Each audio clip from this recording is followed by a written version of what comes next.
Imagine walking down a busy street almost anywhere in the world. New York, London, Tokyo, Dubai.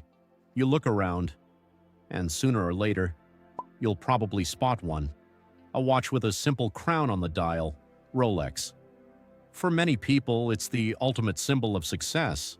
Athletes wear them, actors wear them, business executives wear them, world leaders wear them. Even people who know nothing about watches instantly recognize the name. But here's the strange part. A Rolex doesn't tell time any better than a cheap digital watch.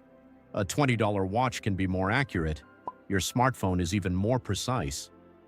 So, why are millions of people willing to spend $10, $20, or even $100,000 on a Rolex? Most people think they already know the answer. Luxury.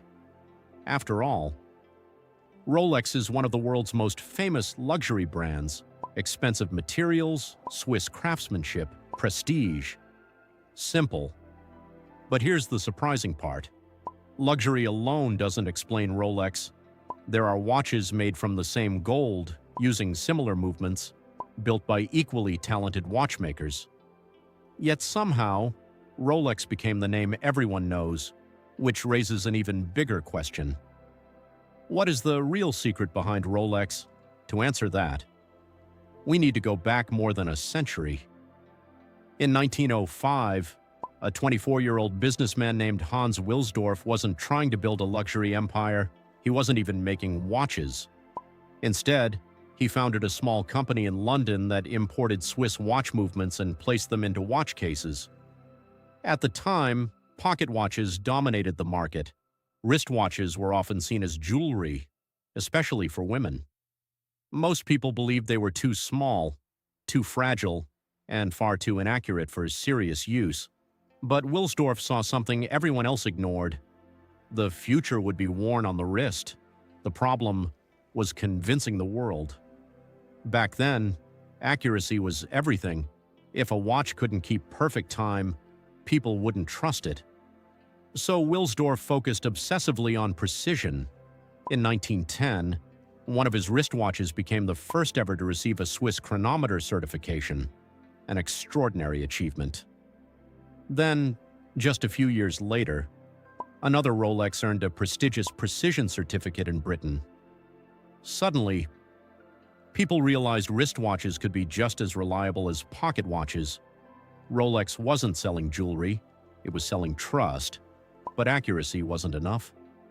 Early wristwatches had another major problem: water, dust, moisture. Simply washing your hands or getting caught in the rain could damage the movement. Most watches weren't built to survive everyday life, so in 1926, Rolex introduced something revolutionary: the Oyster case, a completely sealed watch case designed to keep water and dust out. Many people didn't believe the claims. So Rolex came up with one of the smartest marketing ideas in history. The following year, a young swimmer named Mercedes Gleitze attempted to swim across the English Channel. She wore a Rolex Oyster around her neck during the entire swim, more than 10 hours in freezing water. When she reached land, the watch was still ticking perfectly. The story made headlines. Rolex didn't just advertise durability, it proved it. From that moment, Rolex understood something most companies still struggle to learn today. People don't buy products, they buy stories. Over the following decades, Rolex attached its watches to extraordinary achievements. Mountain climbers, deep sea divers, scientists, pilots, explorers. When Sir Edmund Hillary and Tenzing Norgay reached Mount Everest in 1953, Rolex was associated with one of humanity's greatest adventures. Soon afterward, the company introduced watches inspired by these extreme environments: the Explorer, the Submariner, the GMT-Master, the Daytona. Each one wasn't just another watch, it represented a mission, an achievement, a lifestyle. Then came another brilliant decision. Rolex rarely changed its designs. Look at a Submariner from decades ago. Now compare it with one sold today. The differences are surprisingly small. Most brands constantly chase trends. Rolex almost never does. Instead, It slowly improves every detail: a stronger bracelet, a better movement, a tougher crystal, a more comfortable clasp. From a distance, it always looks like a Rolex.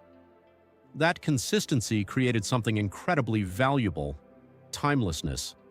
A Rolex bought 30 years ago still looks modern today, and that means owners rarely feel their watch has become outdated. By the second half of the 20th century, Rolex had built something even more powerful than quality: scarcity.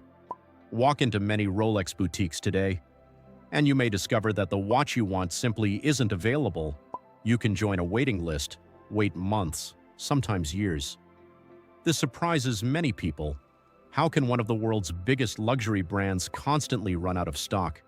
Because Rolex refuses to flood the market. The company produces a huge number of watches every year, but demand is even greater. That imbalance creates desire, and desire creates value. The harder something is to obtain, the more people want it. That shortage has created another fascinating effect. Many Rolex watches actually increase in value. Most luxury goods lose money the moment you buy them: cars, designer clothes, electronics. But certain Rolex models can sometimes sell for more than their original retail price. Collectors compete for rare references. Vintage models break auction records. Some watches become family heirlooms passed down through generations. Suddenly, buying a Rolex doesn't always feel like spending money. For many people, it feels like storing wealth on their wrist. Another secret lies inside the company itself. Unlike many famous luxury brands, Rolex isn't owned by a giant fashion conglomerate. It isn't publicly traded. It doesn't answer to shareholders demanding higher profits every quarter. Instead, the company can think decades ahead.